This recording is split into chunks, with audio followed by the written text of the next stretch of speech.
This is ABTV, Animal Bites Television. So I've made it out to New Hampshire, to one of the coolest reptile places on the planet. Of course, I'm talking about NERD, New England Reptile Distributors, and today I'm going to be hanging out with some of the true giants, like this reticulated python here named Miss Piggy. Just look at the size of the head on that animal. And this is a relatively older girl that is actually in really good shape as far as not overly fed and obese, because when you get snakes too large, oftentimes you end up shortening their life. But there's no doubt that Miss Piggy has some length on her, and some of the retics that Kevin works at here at NERD are crazy cool. Some of the coolest paint jobs for the most giant snakes on the planet.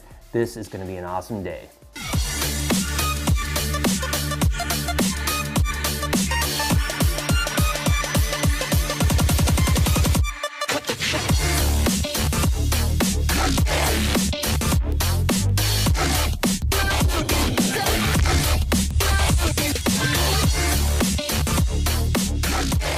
My name is Kevin McCurley, and I'm the evil morph god. How long have you been working with reticulated pythons? Since the 90s, so basically forever. Yeah, I was first obviously keeping them as just, you know, any amateur or whatever, but first being able to breed them in the 90s, so I guess, you know, it's one thing to have something, but the next thing is to understand it and actually be able to manage it, do correct husbandry, and actually breed it and, you know, do all that. So I didn't do that until some point in the 90s.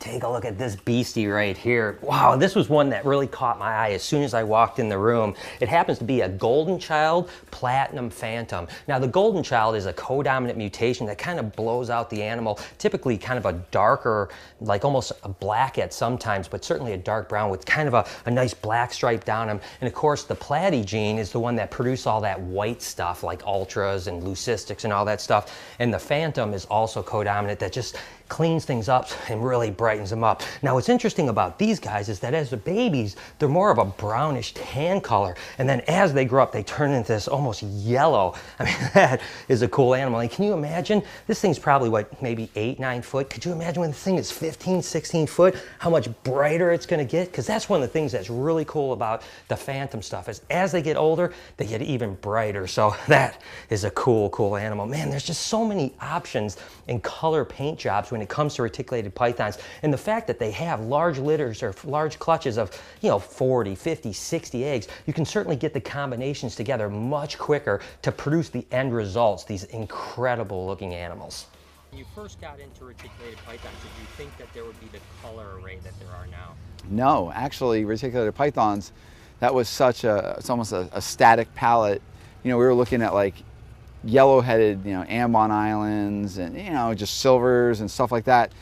And we really didn't have anything. And then the tiger retic, and then the albino. And even then, you know, it was still, it was pretty quiet as far as the morph front. And you didn't really think any of this. Plus, we didn't really have anything except for like corn snakes or king snakes. And I think, you know, the python mutations have kind of surpassed a lot of that. But no, I had no idea at all. So guys, this is a Phantom Tiger, which are both codominant mutations, with the tiger being a codominant animal when bred together produces a super tiger that's basically patternless with kind of a striping on it. And the Phantom gene really brightens things up, just makes them more vibrant, and they're super cool animals. I've been vlogging my way through this entire trip too, so I want you guys to check out my new vlog channel. That's basically just a look inside my life. You can check it out, the link right here or in the description. It's going to be pretty cool. We still have a lot of snakes to cover. The amazing color mutations and the pattern mutations, it's freaking ridiculous. It's just going off the rails. And I mean, I obviously love things like the cow retic. That's just, it doesn't even make any sense. You're talking about an animal that just looks, you know, supernatural. People ask me all the time what my favorite snake is, and I always say there's just no way I could ever pick. But if you really cornered me and asked me what my favorite reticulated python was, I would have to say it's the animal I'm holding right now. At least for now. I mean, maybe the next snake I hold, I'll feel the same way. But the truth is, really, the cow reticulated python is just the coolest reticulated python on the earth. And it actually broke the internet a couple years ago when Kevin finally produced this guy. Now, there's been some calico reticulated pythons that have been imported into the country for probably the last 20 years, but none of them have been genetic. And interestingly enough, they were born normal and turned calico as they got older. With these guys, it's actually a genetic mutation. It's an orange ghost stripe bred to a phantom. And now it's an allelic type thing. So by breeding an orange ghost stripe, you can never produce a cow. And by breeding a phantom, you can never produce a cow. But it's much like the super stripe and ball pythons, where they're allelic. So they share a protein on the same allele. And when bred together, you produce this incredible animal. Again, the cow reticulated python, one of the coolest snakes you'll ever see. It's just white with speckling on it. Kind of reminds me a little of those palmetto corn snakes too. This is a kick-ass animal. Do you think that there was one retic morph that like shot the popularity off of retics? Oh, albino. If we're gonna look at all python mutations or just snake mutations, if I look at a clutch of albino retics and you get a purple one or a white face and you really look at that, that is clearly one of the nicest albino mutations that we have in the world of snakes. Man, this is absolutely a gorgeous animal.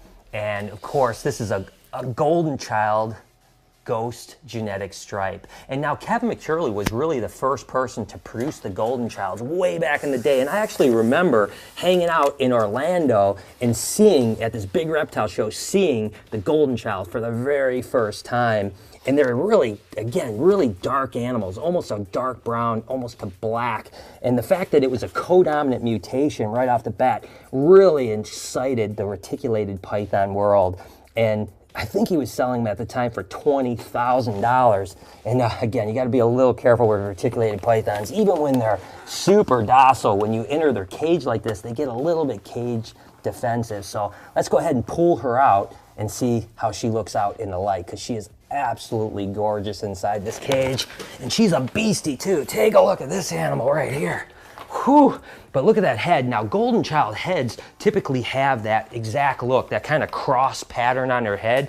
And again, a normal golden child is going to have almost like a freckly pattern down its dorsal. You can see a little bit right here, but that orange ghost or orange genetic stripe really blows the pattern out and gives it that like really gold yellow look, which makes it a beautiful, beautiful animal. And again, I can't imagine what this is going to look like. Let's say you breed it to a phantom and get cow golden childs. I had to think about that for a while. I mean, can you imagine that? Because again, sometimes golden childs are almost jet black. Can you imagine a jet black and white snake? I mean, like a panda reticulated python? Now that's going to be amazing.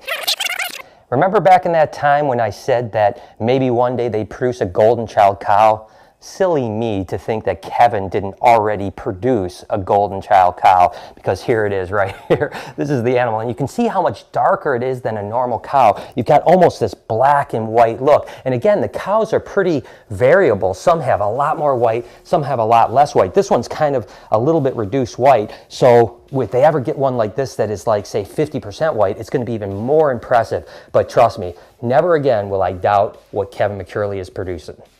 I've known Kevin McCurley for probably 25 years or so, and the one thing that I probably think is the coolest about him is his crazy names for snakes. When he produces a morph of ball python or reticulated python, there's typically some interesting humor involved in it. And of course, we showed you the cow retics, which kind of makes sense because, you know, you got the Holstein cows that are black and white. This is actually called a moo reticulated python, that's right. So it's definitely related to the cow. But the other thing about Kevin that everybody knows is that certain projects he keeps a little bit secret because, hey, he doesn't want his competition to catch up to him. And between me and you, I don't think his competition is going to catch up. But anyways, the moo reticulated python is, your guess is best as mine. I have no idea what makes it, but it's one cool snake. Well, this isn't exactly a reticulated python, but it certainly is a big snake. And of course, this is a green anaconda. I've always absolutely loved them. And I've always said that I want one female green anaconda that I can get really big just as a pet because, you know, unfortunately these guys were added to the Lacey Act and are now on the injunction, so you can still ship them, but there's a chance that in the future you won't be able to ship them across state lines. So I've got to get a big green anaconda just to have it because they're so cool. And again, they're obviously more of a boa than a python, but of course the girthiest snake on the planet. And this girl, although she's not a monster like some of the really big ones, I tell you what, she's got some weight on her. I've had an absolute blast dealing with these huge snakes today. I hope you guys have enjoyed it as much as I have. And as always, guys, you've been watching Snake Bites. I love retics, and I think lots of people should have them, and I think they make great captives, but you need to use your brain, because a fool with a ball python is nothing compared to a fool with a reticulated python.